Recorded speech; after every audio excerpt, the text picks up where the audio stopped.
사랑하는 말씀교회 성도님 여러분, 우리 다 함께 각 가정에서 우리 하나님 앞에 간절히 예배하기를 원합니다. 우리가 각각 떨어져 있지만 그러나 각 가정에서 한 마음으로 하나님께 예배를 올릴 때 우리 예배를 우리 하나님께서 받으심을 믿습니다.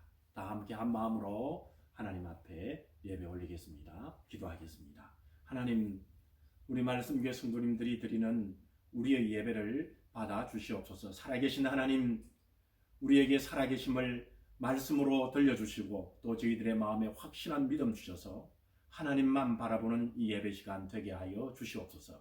기도와 말씀과 찬양 가운데 우리 하나님의 뜻과 능력과 권세가 풀어지는 귀한 예배의 시간 되게만 하옵소서. 우리 구주 예수님의 이름으로 간절히 기도 올립니다. 아멘. 찬송가 267장 주의 확실한 약속의 말씀 듣고 267장 찬양하시겠습니다.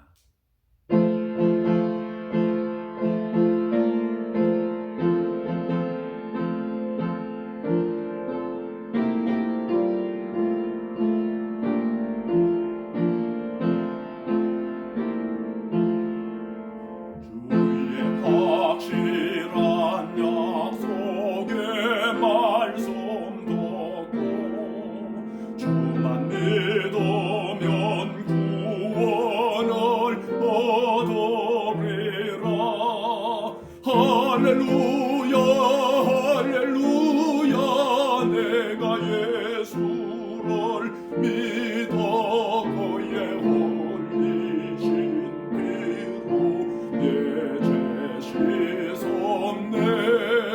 할렐루야 할렐루야 내가 예수를 믿어 그의 홀리신 내 죄 씻었네. 나의 갈 길이 험하고 위험하나 항상 예수의 도우심 믿고 가네. 할렐루야 할렐루야 내가 예수를 믿어 그의 홀리신 피로 내 죄 씻었네. 할렐루야 할렐루야 내가 예수를 믿어 그의 홀리신 피로 내 죄 씻었네.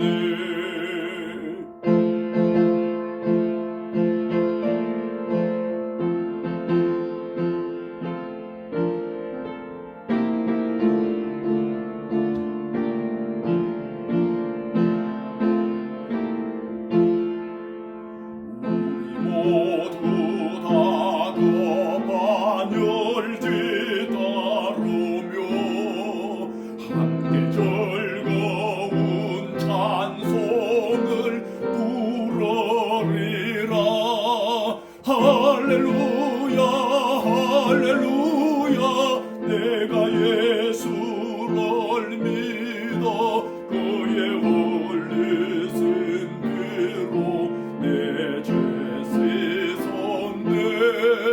할렐루야 할렐루야 내가 예수를 믿어 그의 홀리신 피로 내 죄 씻었네. 아멘. 다 같이 우리 한 마음으로 하나님께 기도 올리겠습니다. 할렐루야. 우리 주 예수 그리스도의 이름만으로 우리 주 아버지 하나님 앞에 나아감을 믿습니다. 하나님, 오늘 우리 성도들이 한 마음으로 우리 말씀의 성도들이 주님 앞에 나아갑니다. 우리를 우리 주님께서 은혜로 주의 오른손의 장중에 우리 성도들을 붙들어 주시옵소서. 우리의 허물과 부족함을 우리 주님께 가지고 왔습니다. 주님 부끄럽습니다. 주님 우리에게 믿음 없음을 용서하여 주옵시고 우리가 주님의 말씀대로 살지 못했음을 우리 주님께서 새롭게 하여 주시며 오직 예수 그리스도의 십자가의 은혜만으로 우리를 품어주심을 믿습니다. 우리의 고민스럽고 고통스럽고 우리의 힘으로 해결할 수 없는 우리의 모든 문제들을 주님께 가지고 왔습니다. 하나님, 우리의 먹고 사는 문제와 또 우리의 사업의 문제와 우리의 학업의 문제와 또 우리 힘으로 할 수 없는 모든 인생의 관계적인 문제를 우리 주님께서 넉넉하게 해결해 주심을 믿습니다. 부르짖으라 그러면 내가 응답하겠고 크고 놀라운 비밀을 내게 보이리라 말씀하여 주셔사오니 오늘 우리 성도들이 주님 앞에 나올 때에 아름다운 귀한 은혜로서 채워 주시옵소서. 또한 우리 말씀교회를 이 밴쿠버에 세워주셔사오니 하나님, 우리 말씀교회를 통하여 죽어가는 영혼들이와 생명을 얻는 놀라운 역사가 일어나게 하옵시며 2002년도에 큰 부흥을 허락하여 주셔서 이 밴쿠버에 주님의 놀라운 구원의 은혜의 깃발을 높이 드러내는 마지막 시대의 노아의 방주의 역할을 든든하게 감당하는 우리 말씀교회 되게만 하여 주시옵소서. 아버지 하나님, 우리 성도들 가운데 오미크론으로 바이러스로 또한 어려움에 있는 우리 성도들이 있습니까? 만져주시기를 간절히 원합니다. 우리 주 예수 그리스도의 이름은 능력과 치유의 권세가 있사오며 우리의 모든 문제를 해결해 주신다고 약속해 주셨습니다. 주님의 권능의 이름을 의지합니다. 죽은 자를 일어나 걸어나오라 할 때에 나사로가 일어나 걸어나온 것처럼 우리 주 예수 그리스도의 이름과 능력으로 명하노니 오늘 아픔 중에 우리 있는 중에 우리 말씀의 성도님들이 해결될지어다. 아버지 하나님, 고통 중에 우리 성도들의 문제들이 해결될지어다. 우리가 해결하지 못하는 여러 가지 진로의 어려움에 있는 우리 성도들에게 주 예수 그리스도의 이름으로 해결되는 은혜를 베풀어 주시옵소서. 아버지 하나님, 말씀대로 믿고 의지하며 우리의 힘으로는 할 수 없지만 우리 주 예수 그리스도의 이름과 능력으로 해결됨을 약속해 주신 말씀에 의지하여 우리 성도들이 주님 앞에 가지고 온 꼭 문제들을 해결해 주실 줄 믿습니다. 이 밴쿠버 땅이 주님을 섬기는 땅이 되게 하시고 우리 조국 민족 대한민국이 하나님만을 섬기는 우리 조국 대한민국이 되게 하여 주옵시며 아버지 하나님이여, 우리 성도들 가운데 고통 중에 있는 우리 성도들 꼭 만져셔서 모든 문제를 해결해 주시되 우리 주님과 가까워지는 놀라운 은혜만으로 해결해 주실 줄 믿습니다. 아버지 하나님, 한국에 있는 부모님들을 위해 기도합니다. 건강을 주십시오. 생명의 능력을 주십시오. 기도의 은혜를 베풀어 주십시오. 예수 그리스도께 나아가는 우리의 모든 부모님들, 우리의 자녀들, 우리 주님 꼭 만들어 주실 줄만 믿습니다.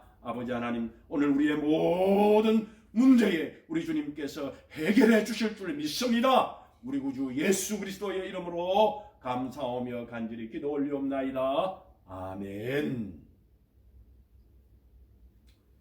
이 시간에 하나님의 말씀은 빌립보서 3장 13절 14절 말씀입니다. 형제들아, 나는 아직 내가 잡은 줄로 여기지 아니하고 오직 한 일, 즉 뒤에 있는 것은 잊어버리고 앞에 있는 것을 잡으려고 표대를 향하여 그리스도 예수 안에서 하나님이 위에서 부르신 부름의 상을 위하여 달려가노라. 아멘. 할렐루야. 우리 이 성도님들이 오늘 각 가정에서 예배를 함께 드리고 있습니다. 우리 성도님들 중에 몇 분이 오미크론 바이러스에 확진이 되었다는 이야기를 들었습니다. 그렇지만 모든 것이 협력하여 선을 이루시는 우리 하나님을 우리가 신뢰합니다. 그런 분들 또한 깨끗이 치유될 뿐만 아니라 혹 보고서에 의하면 오미크론 그런 것은 가벼운 증상이라고 하면서 그 오미크론에 감염이 되면 오히려 100배나 더 방어가 되는 그런 혜택을 누린다는 이야기도 들어보았습니다. 그렇지만 그렇게 확진되지 않은 것이 또 좋겠지요. 모든 것이 협력하여 하나님의 역사하심을 믿는 가운데, 그렇지만 혹 또 우리 성도님들이 또 건강하기 위해서 또 제가 기도하는 가운데 또 우리가 각 가정에서 예배를 드리는 것이 이번 주는 이번 주 셋째 주는 그렇게 예배 드리는 것이 좋겠다 이런 마음이 들었습니다. 그래서 현재 각 가정에서 예배를 드리고 있는데 특별한 일이 없는 한 다음 주는 또 우리가 교회 나와서 다 함께 하나님께 예배하면 좋겠습니다. 예배를 하는 가운데 우리의 신앙이 어떤 분이 그러더라고요. 우리의 신앙은 마치 비행기와 마찬가지인데 하늘을 뜨는 비행기 말이죠. 이 예배라는 것은 비행기의 몸체와 같고 이 오른쪽 날개는 말씀과 같고 왼쪽 날개는 기도와 같아서 우리가 함께 모여 신앙생활을 잘 하려면 함께 모여 예배드려야 하고 또 우리가 말씀으로 기도로 우리가 그렇게 신앙생활을 해야만 성숙한 신앙생활, 능력 있는 신앙생활을 할 수 있다. 그렇게 말하시는 분의 이야기를 들어보았습니다. 우리가 어떻게 하든지 함께 모여 하나님께 예배하는 그런 귀한 아름다움을 계속해서 누리면 좋겠습니다. 그런데 오늘은 우리가 또 각 가정에서 예배를 드리는 가운데 또 하나님께서 우리의 예배 위에 또 함께해 주실 줄 믿습니다. 오늘 빌립보서 3장 13절과 14절의 말씀 가운데 올해 2022년에는 일생을 꿰뚫는 목표와 꿈을 품자라는 제목으로 우리 하나님께서 주시는 은혜를 함께 누리면 좋겠습니다. 여러분, 우리가 잘 아는 유명한 아인슈타인 박사님이지 않습니까? 이 박사님께서 뉴욕에서 기차를 타고 어디론가 가고 있었는데 잠시 후에 승무원이 승객들의 기차표를 조사했답니다. 표를 조사하는데 이 아인슈타인 박사에게 가까이 왔습니다. 그런데 이 아인슈타인 박사님이 표를 윗주머니에서 찾고 또 옆에 주머니에서 찾고 또 바지 주머니에서 표를 찾고 야단이었습니다. 그런데 표가 없는 것이었단 말이죠. 그 승무원이 이야기를 했답니다. 아인슈타인 박사님, 저는 박사님을 잘 압니다. 우리 박사님께서 표를 속이고 탈 뿐이 아니라는 것을 압니다. 표를 못 찾는가 본데 박사님께 표를 받은 걸로 그렇게 하고 지나가겠습니다. 그렇게 승무원이 이야기를 하고 지나갔답니다. 그래서 아인슈타인 박사는 고맙다며 인사를 했습니다. 그리고 그 승무원이 다른 사람의 표를 그 기차 칸에 탄 분들의 다 표를 전부 확인하고 그리고 한 30분이 흘러가서 또 이제 흐른 다음에 돌아오는데 아인슈타인 박사님이 그때까지도 표를 찾는다고 야단이었다는 것입니다. 이때 승무원이 박사님에게 박사님, 제가 표를 받은 걸로 생각하고요. 제가 표를 확인 안 해도 된다고 했는데 왜 지금까지 표를 찾고 계십니까? 그렇게 이야기했더니 박사님께서 여보게, 내가 내릴 장소가 내가 내릴 역이 그 표에 기록이 되어 있는데 내가 어느 역에 내려야 될지 몰라서 표를 찾고 있습니다. 그렇게 이야기를 했답니다. 그 천재 아인슈타인 박사님이 그만 어디 역에서 내릴지를 몰랐던 것이었습니다. 많은 사람들이 지금도 무엇인가 열심히 일들을 합니다. 문제는 사람들이 그리고 난 다음에 가야 할 장소가 어디인지를 알지 못하는 것입니다. 오늘 본문에 보게 되면 바울 사도는 표대를 향하여 그리스도 예수 안에서 하나님이 위에서 부르신 부름의 상을 위하여 달려간다. 그렇게 말씀하고 있습니다.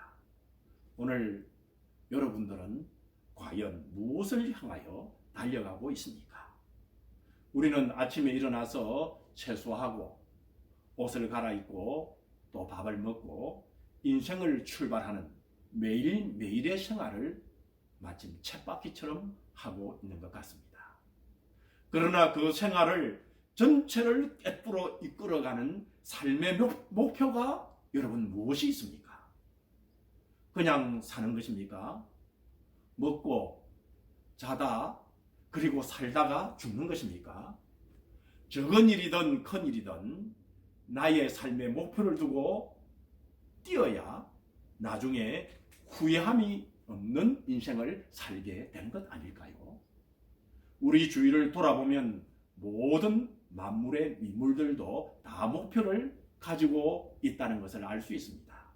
우리가 꽃을 보게 되면 장미꽃은 장미꽃의 목표를 가지고 있고, 찔레꽃은 찔레꽃대로, 또 복숭아꽃은 복숭아대로, 복숭아꽃대로 자기의 크고 작은 존재에도 불구하고 목표를 달성하고 있는 것입니다. 내가 가정주부로서 하나님의 부르심을 받았으면, 가정주부로서 일생을 잘 살았으면 목표를 다하는 것 아닐까요? 내가 사업가로서, 직장인으로서, 학생으로서 맡은 일에 최선을 다하면 그것으로서 내 인생의 목표를 다하는 것 아닙니까? 크고 적은 목표가 문제가 아닌 것입니다. 하나님께서 현재 나에게 주신 일을 끝까지 잘해서 우왕좌왕하지 말고 아무리 적은 것이라 할지라도 달성하는 것이 하나님의 뜻인 것입니다. 우리가 목표를 향해서 달려가면 수많은 어려움이 다가오는 것입니다. 우리가 잘 아는 대로 대사도 바울 사도는 하나님이 부르신 부르심의 상을 향해서 달려가는 그 일생에 수많은 위험과 고통을 당했습니다. 고린도서 11장 26절에 보면 여러 번 성교의 여행 가운데서도 강의 위험도 만났고, 강도의 위험과 동족의 위험과 이방인의 위험과 시내의 위험과 강야의 위험과 바다의 위험과 거짓 형제 중에 위험을 당했습니다. 가는 곳마다 대사도 바울 사도에게 위험이 도사리고 있었습니다. 우리가 목표를 향해 나아가는데 하나님이 나와 함께 계심으로 평안하게 아무 어려움 없이 갈 것이라고 생각하면 안 됩니다. 수많은 위험이 다가옴에도 불구하고 하나님을 의지하고 그것을 이기고 나가는 것이 우리의 인생 여행인 것입니다.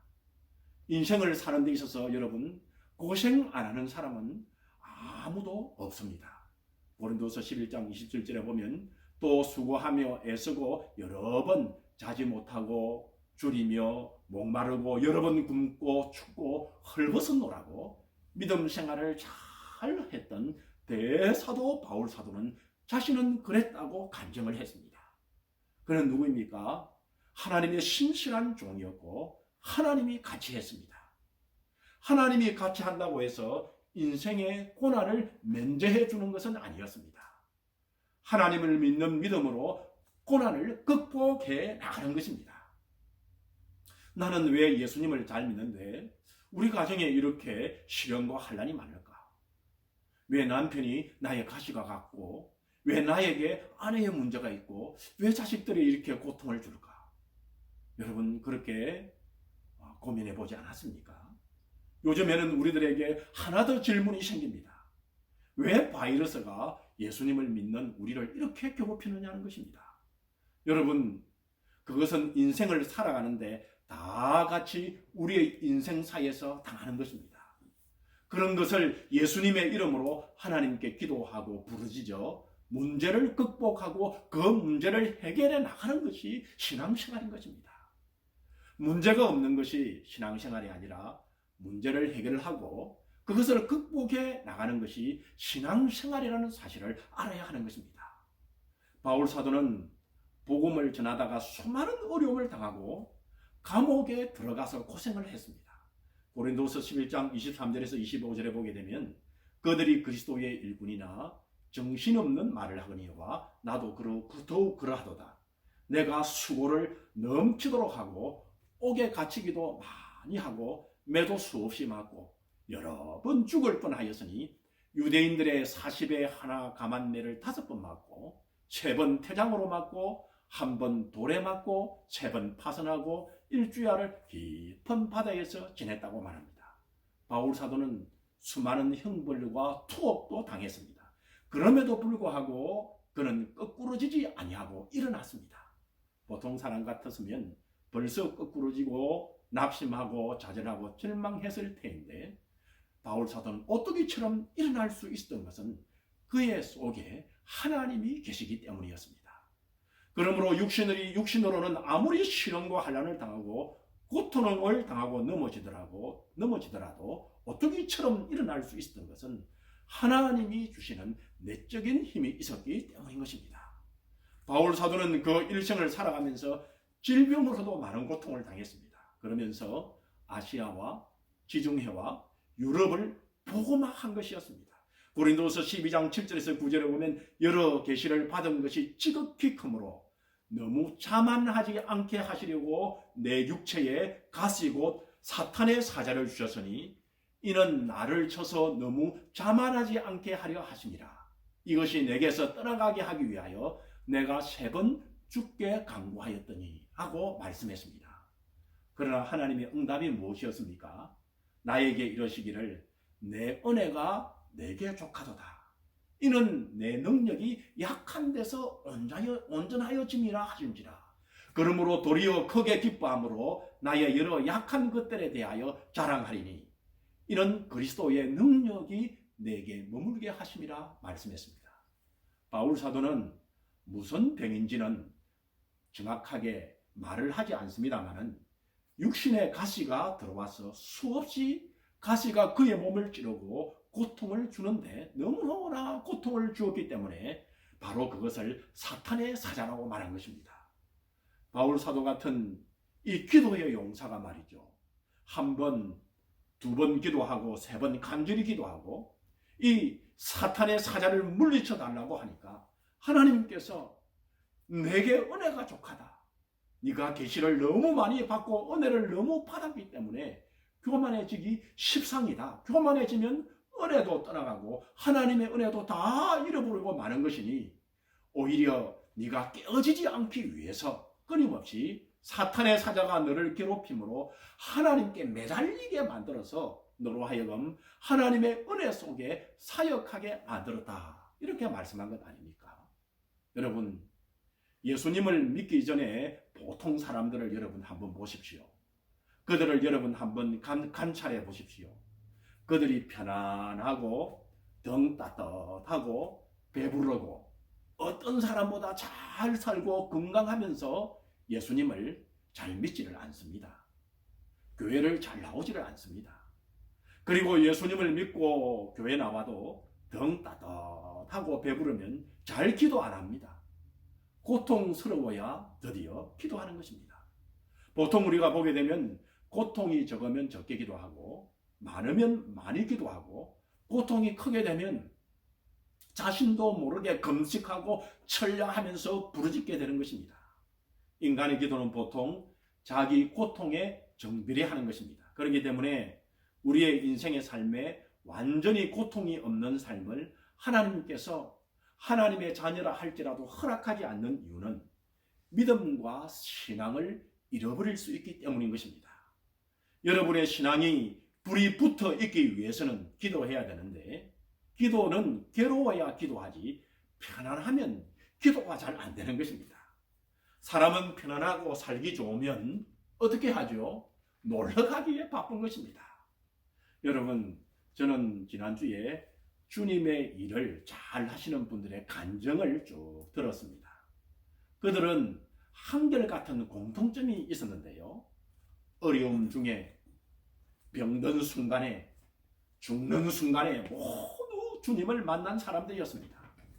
등 따시고 배부르고 편안하고 건강하고 아무 어려움도 없는데 열심히 신앙생활 잘하고 하나님께 헌신하는 사람은 찾아볼 수 없었습니다. 이 문제만 해결해 주시면 하고 새벽기도 다니면서 열심히 기도하고 그리고 주일날도 열심히 나오고 칠하기도 하고 그러면서 문제 해결을 받고 하나님을 더욱더 만나는 사람들이었습니다. 혹 우리는 바울 사도처럼 고통이 있다면 여러분 어떤 면에서는 그것을 감사해야 되는 것입니다. 왜 그렇습니까? 괴롭기 때문에 기도할 수 있고 고통스럽기 때문에 하나님을 찾게 되고 그 가운데 하늘 영광을 보게 되고 그 가운데 하나님의 은혜의 깊이를 깨닫게 되는 것입니다. 하나님의 은혜를 받게 되는 것입니다. 육신은 괴로워도 영적으로는 축복을 받고 영적으로 부흥하고 발전하게 되기 때문에 감사해야 되는 것입니다. 그러므로 인생을 살면서 육신의 질병이 아예 없는 것이 아니라 질병이 늘 다가오더라도 그 병을 위해서 기도하고 믿음으로 극복할 수 있게 되는 것이 우리 예수 믿는 사람들인 것입니다. 믿지 아니하는 사람들은 신앙으로 극복을 못합니다. 그래서 스스로 인생을 포기하지만은 우리는 예수님의 이름으로 기도해서 극복할 수 있는 하나님의 힘을 우리에게 주시는 것입니다. 하나님의 힘을 우리에게 베풀어 주시는 것입니다. 하나님의 은혜가 우리에게 임하기 때문에 우리는 넉넉하게 이기게 되는 것입니다. 환난이나 공고나 적신이나 위험이나 칼이랴 이 모든 일에 우리를 사랑하시는 이로 말미암아 우리를 넉넉하게 이긴다고 말씀하고 있는 것입니다. 여러분, 우리는 이깁니다. 어떤 일이 다가와도 우리가 이긴다는 것을 잊지 마시기 바랍니다. 왜냐하면 우리 속에 이길 수 있는 힘이 주어져 있기 때문입니다. 디모데후서 4장 6절에서 8절에 보면 바울 사도는 전제와 같이 내가 벌써 부어지고 떠날 시각이 가까웠도다. 나는 선한 싸움을 싸우고 나의 달려갈 길을 마치고 믿음을 지켰으니 이제 후로는 나를 위하여 의의 면류관이 예비되었으므로 주 곧 의로우신 재판장이 그날에 내게 주실 것이며 내게만 아니라 주의 나타나심을 사모하는 모든 자에게 도니라 말씀했습니다. 여러분, 바울 사도는 일생을 수많은 고통을 당하고 나중에는 순교의 제물이 되었지만은 그는 인생의 목표를 달성시킨 것입니다. 바울은 온 이방에 복음을 전가하는 목표를 달성한 것입니다. 여러분, 우리의 삶을 후회 없이 살기 위해서는 일생을 꿰뚫는 목표와 꿈을 품어야 되는 것입니다. 내가 마지막 숨을 거두는 그 시간에 내 인생은 헛되게 살았다, 잘못 살았다 탄식하면 이미 때는 늦고 마는 것입니다. 여러분, 우리도 목표를 분명히 하십시다. 그러면 그 목표를 향해서 뛰다가 언젠가는 주님의 부름을 받더라도 후회되지 아니하는 인생을 살게 되는 것입니다. 일생을 꿰뚫는 목표와 꿈을 품으시기 바랍니다. 왜 내가 세상에 태어났습니까? 지극히 작게 느껴지는 나의 꿈이나 목표라 할지라도 상관이 없습니다. 우리의 꿈과 목표를 분명히 해야 될 것입니다. 우리의 꿈과 목표가 하나님을 섬기는 삶의 꿈이나 목표를 사명감으로 가지고 있다면 무엇이든지 오케이입니다. 내가 주부로서 나의 가정에 하나님을 섬기고, 내가 가장으로서 가정에서 하나님을 섬기고, 내가 사회인으로서 나의 커뮤니티에서 하나님을 섬기고, 직장인으로서 직장에서 하나님을 섬기고, 사업가로서 사업터에서 하나님을 섬기고, 어디에서든지 일생을 꿰뚫어 예수 그리스도의 복음을 전하고 주님을 섬기는 삶을 살았다면 여러분, 우리의 인생은 가치 있는 삶을 지금까지 산 것입니다. 헛된 쾌락을 위해서 살고 부귀영화만을 위해서 살았다면 이는 세월이 흘러감에 따라서 다 사라지고 말 것입니다. 여러분, 우리 인생은 풍전등화와 같지 않습니까? 내 인생이 불이 꺼질 때 내가 가지고 있는 것이 무슨 소용이 있겠습니까? 내가 누구를 믿고 누구를 섬겼는가에 따라서 영원히 나에게 남는 것입니다. 빌립보서 2장 13절에 보면 너희 안에 행하시는 이는 하나님이시니 자기의 기쁘신 뜻을 위하여 너희에게 소원을 두고 행하시니라 말씀합니다. 하나님이 내 마음속에 하나님을 섬기겠다는 뜨거운 소원을 주시고 그 소원을 따라서 살았다면 후회 없는 인생을 살게 되는 것입니다.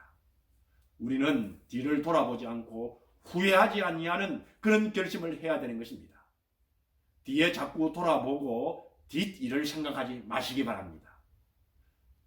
지나온 인생은 여러분 아무리 해도 되돌릴 수가 없습니다. 내가 울어도 소용이 없고요, 힘써도 못하고요, 애써도 못합니다. 지나간 것을 자꾸 돌아보지 말고 새로운 삶에 대한 길을 결심하는 것입니다. 지금이라도 여러분 늦지 않습니다. 내가 헛된 인생을 살았으면 지금이라도 늦지 않는 것입니다.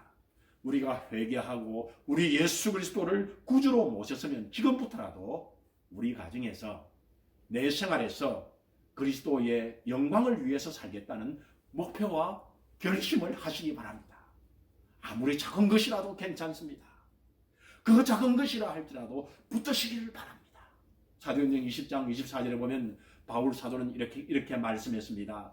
나의 달려갈 길과 주 예수께 받은 사명 곧 하나님의 복음을 증언하는 일을 마치려 하면은 나의 생명조차 조금도 귀한 것으로 여기지 아니한다 고백했습니다. 하나님께 받은 사명 곧 은혜의 복음을 증거하는 일을 바울 사도의 목표로 했던 것입니다. 여러분, 인생은 지나가는 것입니다. 과거에 수많은 세상의 권력자들은 권력을 행사했지만 다 지나가고 말았지 않았습니까? 권력은 지나가는 것입니다. 여러분, 부귀영화도 지나가는 것입니다. 여러분, 청춘도 지나가고 마는 것입니다. 자기가 건강하고 이쁘고 아름답다고 자랑하지만 얼마 있지 않아 거울을 바라보면 내 자신이 쭈그랑방탕이가 되어서 보기가 흉한 것입니다. 지나가는 것입니다. 그러나 오직 유일한 것은 우리가 하나님을 섬기는 것만 남는 것입니다. 예수 그리스도의 복음을 위해서 헌신하고 하나님을 섬기기 위해서 직분자가 되어서 건찰로서, 집사로서, 권사로서, 전도사로서, 사모로서, 목사로서 일했고 섬기며 살았던 것만 남는 것입니다. 비록 내가 평신도이지만 내가 있는 곳마다 그리스도의 영광을 위해서 애쓰고 힘쓰고 살았던 것만 남을 것입니다. 여러분, 나중에 그것이 주님 앞에 온전히 드러날 것입니다. 여러분에게 분명히 말씀드립니다. 다른 모든 인생에 이루어 놓은 것은 여러분 후회하게 되어 있는 것입니다. 세상으로 산 것은 아무것도 자랑할 것이 없이 세상에서 이루어진 것은 후회하게 되는 것입니다. 여러분, 오직 주를 위해 산 것만이 후회하지 않게 될 것입니다. 여러분은, 우리 인생은 여러분 외로운 인생이 아닌 것입니다. 왜냐하면 우리 예수님이 말씀했습니다. 볼지어다 세상 끝날까지 내가 너와 항상 함께 하시리라고 주님 안에 있는 주님을 섬기는 성도들에게는 말씀하셨기 때문입니다. 하나님은 영이시니 사람의 눈으로는 보이지 않습니다. 아버지도 아들도 성령도 사람의 눈에는 안 보입니다. 그러나 공기가 우리 눈에 안 보여도 우리의 폐 속에 가득 들어와 있는 것처럼 우리 속에 은혜의 삼위일체 하나님이 들어와 계신 것입니다. 하나님은 우리에게 능력을 주심으로 우리가 모든 것을 할 수 있습니다. 주님을 위해서 사는데 필요한 모든 힘과 능력은 하나님께서 주십니다. 그래서 하나님께 주시는 힘으로 우리가 넉넉히 이길 수 있고 넉넉히 이룰 수 있게 되는 것입니다. 마가복음 9장 23절에 보면 우리 예수님께서 이렇게 말씀하셨습니다. 할 수 있거든이 무슨 말이냐? 믿는 자에게는 능치 못한 일이 없느니라 말씀하지 않았습니까? 우리가 믿고 나가면 능치 못한 것이 없으신 하나님의 능력이 우리에게 나타나는 것입니다. 우리가 살아가면서 항상 하나님의 인도와 도우심을 구해야 되는 것입니다. 내 속에 계신 하나님, 나를 이끌어 주시고 나를 도와주시옵소서. 우리 하나님은 보좌에 앉아 계실 뿐만 아니라 우리와 함께 계시고 우리 가운데 계신다고 말씀해 주셨습니다. 예레미야 33장 3절에 보면 너는 내게 부르짖으라. 내가 너에게 응답하겠고 내가 알지 못하는 크고 은밀한 것을 내게 보이리라 말씀해 주셨습니다. 우리가 하나님께 부르짖어야 되는 것입니다. 기도하지 아니하면 응답하지 않습니다. 여러분 보십시오. 뭐라고 말씀했습니까? 부르짖지 아니하면 하나님이 찾아오지 아니하시는 하나님으로 우리에게 그렇게 말씀하지 않았습니까?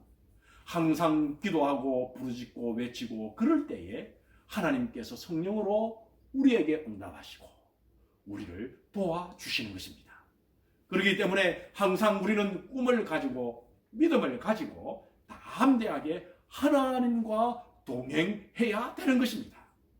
여러분, 인생은 그냥 떠내려 보낼 만큼 그런 가치 없는 인생이 아닙니다. 우리의 인생이 값어치가 없는 그런 인생이 아닌 것입니다. 우리가 하늘나라에 가서 영원히 하나님께 칭찬과 상급을 받을 수 있는 삶을 살기 위해서는 우리가 예수님을 섬기고 하나님의 영광을 위해 살겠다는 분명한 우리의 인생의 목표를 가지고 정하시기를 바랍니다. 우리가 아무리 작은 목표라 할지라도 이런 목표를 가지고 주님 앞에 나아가기를 주님의 이름으로 축원합니다. 올해 2022년 나는 예수 그리스도의 영광을 위해서 어떠한 일이 있더라도 예수님만을 따르겠다는 이 목표를 확실히 하시기 바랍니다. 여러분, 우리의 일생은 이래도 살고 저래도 사는데 예수님을 위해서 하나님의 영광을 위해서 사는 것만이 보람차고 영원히 남는 인생이 될 것입니다. 어느 날 말이죠, 하나님 앞에서 우리 성도님들이 하나님 앞에 설 때 칭찬과 상급을 넣는, 그리고 잘했다 착하고 충성된 종이다 이렇게 말씀하실 때에 우리는 그때에 후회 없는 인생을 살았다라고 말하게 될 것입니다. 이런 영광된 그런 삶을 사는, 그런 인생의 삶을 사는 우리 성도님들이 다 되시기를 주님의 이름으로 축복합니다. 다 같이 기도하겠습니다. 하나님 감사합니다. 오늘 우리 성도들이 2022년에는 우리 주 예수님만을 따르겠다는 목표를 분명히 우리 말씀교회 성도들이 한마음이 되어 가졌습니다. 예수님을 따르는 우리들이 각자에게 주어진 2022년의 인생의 목표, 아니 내 인생의 목표가 각각 있을 줄 믿습니다. 정하게 하여 주십시오. 작은 것이라 할지라도 정하게 하여 주십시오. 그리고 그 인생의 목표를 하나님께, 우리 주님께 올려드리며 나가게 해 주십시오. 그리하여 어느 날 우리가 주님 앞에 설 때에 언제 설지 모르는데 주님께서 부르시면 언제나 그 앞에 서야 되는데, 그때에 우리의 인생을 후회하지 않도록 우리 주님 지금부터 잘 준비하는 우리 말씀의 성도들 다 되게 하여 주시옵소서. 그런 우리 성도님들이 되도록 우리 하나님께서 은혜와 복을 주실 줄 믿습니다. 우리 주님을 우리의 인생에 한번 잘 섬기는 성도들이 되도록 우리 주님께서 은혜 주실 줄 믿습니다. 이제는 우리 주 예수 그리스도의 놀랍고 크신 은혜와 우리 아버지 하나님의 사랑하심과 성령 하나님의 역사, 교통, 인도하심이 내 인생의 목표를 세우고 우리 주님만을 따르겠다 결심하는 우리 말씀교회 모든 성도들과 이 땅에 주님을 섬기는 모든 주의 백성들과 그리고 우리의 부모님들과 자녀들 위해, 그리고 특별히 오미크론 바이러스의 어려움을 당하고 있는 우리 성도들과 그리고 몸이 약한 우리 모든 성도들, 머리 위에, 그들의 삶 위에, 그들의 모든 형편 위에 이제로부터 영원까지 함께 계실지어다. 아멘. 할렐루야. 하나님께 찬양과 경배와 박수를 올립니다. 우리 성도님들 또한 한 주일에 성례하시고, 또한 우리가 서로 교통하는 가운데 우리 성도님들 하나님께서 또한 인도해 주시고 지켜주시고 함께 주실 줄 믿습니다. 성삼위 하나님의 은혜가 우리 성도님들과 함께 하시기를 간절히 기도하고, 또 우리 성도님들 각자 모든 우리 성도님들을 위해서 또한 기도해 주시기를 바랍니다. 다음 주일에 교회에서 뵙겠습니다. 할렐루야. 우리 주님을 찬양합니다. 감사합니다. 성의하십시오.